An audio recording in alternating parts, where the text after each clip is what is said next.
So I appreciate you all being here. It's unfortunate that we're here on this holiday weekend, but we thought it was important given the recent violence that we've seen throughout the city. Most recently at 1603 Bates, we had a homicide on our southeast district. And then as you look at the parking garage just across the way, we had 4 people shot last night.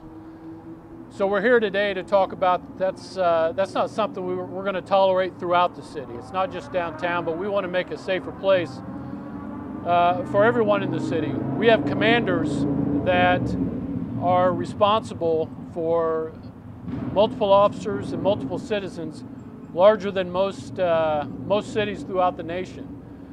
We want to give them the tools and the abilities to make sure that people feel comfortable going out on their porches and engaging the people next door. We don't want them to be fearful and that they have to stay inside or they can't visit places like downtown or Castleton Mall or Broad Ripple and other places.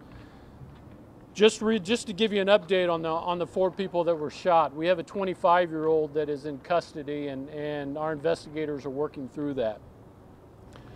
Like I said, our city is a wonderful place and we want everybody to enjoy it. But at the same time, we want to send a message that we won't tolerate people that think that illegally possessing guns or using guns to solve problems is the answer. So we want them to know, and we appreciate you being here to let us share that message. Behind me, you'll see the Sheriff's Department, and I appreciate Sheriff Layton allowing his command staff to be here. You only see police officers, but I guarantee you every day we all have conversations with people in the public, and they are fed up and actually disgusted about the way that certain people have decided to handle their lives and the things that are going on in their lives and the conflict that surrounds them, and they're choosing to handle it by violence. So even though you just see us, I think we're representative of government agencies, non-for-profits, businesses, citizens of our community. I think they believe it's important that we stand up and send this message. Our response from here on out, and I'll just make a few points, and then I'll introduce Deputy Chief Chad Connect and Mike Hubbs from the Sheriff's Department, who have been working together for weeks and months trying to make our city safe. The first thing it will do is effective immediately. I've increased manpower in designated areas across the city. We have seen and concentrating or focused on places where we've seen recent upticks in violence. The second thing is our commanders in the districts have been given approval to make sure that they are staffing the way they should and the way they need to be, depending on the violence in their specific areas. The third thing, I've ordered a new initiative within our investigations division and our Homeland Security to increase collaboration across the individual units within the police department and our commanders out on the districts, so that those that are involved in our non-fatal shootings understand that it's not just them that we are targeting, but it's also anyone that they associate with. So within their small community, when they're trying to do bad things and propagate their criminal activity, it's not just them we're after their associates. And we'll bring everything we have to bear on them. I want to now introduce Deputy Chief Connect, who's been responsible for developing a lot of these initiatives. Just let him say a few words. Then I'll have Mike Hubbs, and then we'll take a few questions. Good afternoon. So I just wanted to talk a little bit about the collaboration that's went on with all of our partners between the Indianapolis Metropolitan Police Department, the Marion County Sheriff's Department, the other law enforcement agencies in Indianapolis and Marion County, as well as our partners at the Marion County Prosecutor's Office, and most importantly, all the members of our communities and our neighborhoods and our business partners that make up this city. As Chief Roach just so eloquently described, the level of violence and the use of violence to resolve conflicts and problems in Indianapolis is unacceptable. It's a very small percentage of people who are driving violence in Indianapolis. The one thing that we've done is we've started deploying those resources. We've given them very specific missions to go out and very bluntly be the police. We're going to do everything we can to enact 100% engagement, where we're actually engaging every member of the community that we see. We're talking, we're communicating with the neighborhoods, we're talking to our business partners, we're engaging in positive manners with everybody up and down the streets. We're going to be conducting more foot patrols, more horse patrols, more bike patrols.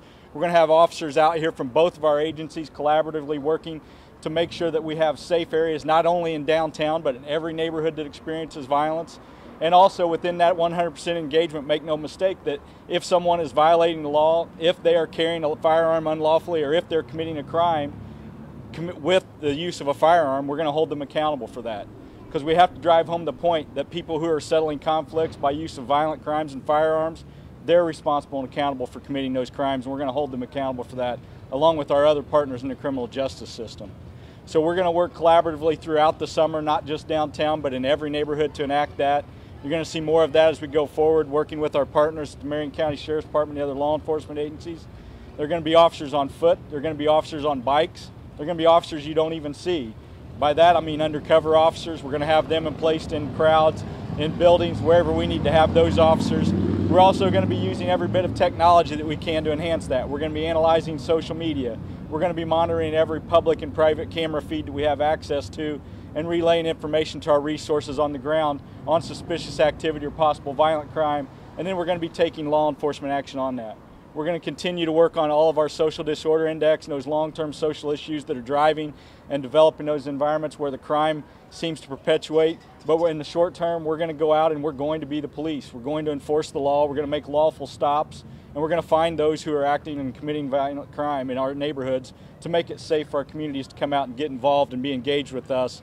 And then we can actually start swinging that pendulum back towards safe communities throughout the community where everybody feels safe, downtown, in every neighborhood in our city.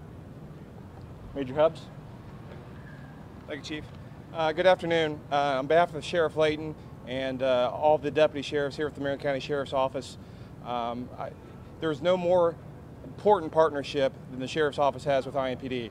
Our relationship is outstanding. We meet weekly with IMPD to discuss our enforcement efforts and how we can fully support them. And that's going to happen tonight, and it happens every day of the week, despite what people sometimes don't see on TV. So tonight there will be over 30 deputy sheriffs assigned to the IMPD downtown area to assist them with their efforts, and that's going to continue throughout this summer. So Chief, rest assured, every step of the way we stand right behind you. So thank you. Well, we're encouraged by the men and women of the police department and also our sheriff's department.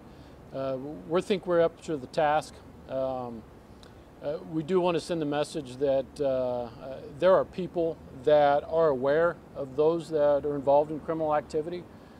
They're family members, they're friends, and we ask them to be encouraged, that we're here to assist. There are other people within the government agencies and also in the public that are willing to assist. We would ask them to have courage to reach out, assist those that are bent on violence to resolve their problems, and let us know about it. We'll take questions now. We're standing in front of where the shootings were last night. What additional details do you have on it? What sparked the shooting? What was the motive? What went on in there? Do you have other people you're looking for? So I don't know if there are other people that we're looking for. We do have a 25-year-old male in custody. I'm not sure. I think it was an argument, but I'm not sure of the details. And I think some of that the investigators are holding close to the vest because they have other information and things that they want to pursue. What are people going to notice different downtown? We talk about the neighborhoods, it's there, but you've got 40,000 guests in this city going to just the convention center. You've got all the people in the bars, the restaurants down here. What are people going to notice tonight that they didn't see last night? I think you'll, so we've been doing this for a while. I think what you'll see, and Chief Connect alluded to it a little bit, we've spent quite a few years, the last couple of years, really looking internally at our own police department because of the national climate. I think people were looking at us, and we've spent a lot of time developing that trust back. At the same time, changing the way we interact with people. I think we're ready now to be a little more comfortable with that interaction. And I think we've tried this year to communicate to our officers that it's okay to be the police. I think we were so focused in the past to make sure the officers were behaving well and as they should and as the community respects, wants them to and expects them to. Now I think our officers get it and are ready to be out and engage more, and so I think you'll see that. And Chief Connect has done a wonderful job communicating that to our officers. Our commanders have done the same, and I think if you talk to the officers, I think they feel supportive. They have a good understanding of how that engagement occurs, and at the same time that every interaction will be lawful. Chief, why is downtown such an issue right now? I'm thinking even back to last weekend shooting. You know, downtown's a great place to be. I think everybody wants to be here. There's a lot of events and it draws a large crowd. I think people want to be seen and they want to engage other people. Unfortunately, I think the way they choose to handle conflict, and as Chief Connect said, it's a small group of people, but the way they choose to handle conflict is unacceptable, and that's what we're trying to focus on. It's most of the engagement I think you'll see will be positive, but in the back of our mind, we're looking for those people that are here to do harm and those weapons that are here that they want to use. This maybe is a question for Mike, but I was hoping you could elaborate on the 30. You mentioned 30 sheriff's deputies will be helping to patrol. Can you kind of put that into context? How unusual is that? Sure. I think first, you know, a number. It probably isn't as important as it is quality, and so you know, we don't just haphazardly assign deputies. This is all done in the partnership with IMPD. I meet with Deputy Chief Connect and Commander Burton weekly, and we discuss where the manpower is best needed. So tonight it's going to be in the downtown district. However, they're deputy sheriffs; they can go anywhere in the county. So we may start out here tonight, and there might be an incident happen. So you know, whatever our movement is and our planning, it's done jointly with the city because this is their job, and our job is to assist them and make sure that the county and the city are safe. So tonight, you know, we'll roll call with IMPD. We have a joint agency roll call, and then the deputies deploy out as requested by the city. And like I said, they might start out here tonight. There might be an incident elsewhere. So you know, we'll go anywhere in the county needed. One more question, folks. Chief, you got two kinds of mayhem downtown. You got marauding kids that go around and shoot each other on the canal, but then you got mayhem that starts with the bars. You got murder at Buddha Lounge. You got one of your officers out here who got drunk and got in trouble. You had at least a couple shootings over here. What do you expect of the bar business community that's making a lot of money off attracting these people downtown, shuts its doors at 2:30 and says you're on your own? So let me answer that two ways. First, the youth. We've spent a lot of time the last couple weeks engaging both youth, business owners here downtown, different community partners in identifying. Kids want to come downtown and they want to engage each other. And they want to have fun. Most of those kids are here just to hang out. So we got to provide them a venue, and so we're working on that, and we have a lot of buy-in there. Have had some great counsel from our faith-based community about things that will not only draw kids here, but will also provide them for a safe community. Those kids that the ne'er-do-wells, as maybe you would put it, we can provide a venue that's safe. But those that choose not to be there, I think then it allows us to identify them. One of the things that we're doing now that we haven't done in the past with our youth is when they do get in trouble downtown and other places, we're following up with them afterwards and seeing what their issues are and talking to their parents and seeing what resources we can apply so that they have a very good understanding that the behavior is unacceptable here. As far as the businesses and the bars, Chief Connect could probably talk a little better to that because he spent some time down here, and Commander Burton, having those difficult conversations and changing the mindset of some of our officers that are working part-time here. So I'll let him add to that if you would. Yeah, I think when we talk about our business partners and the whole community at large, one thing to remember is we're talking now about crimes that happen downtown Friday and Saturday night.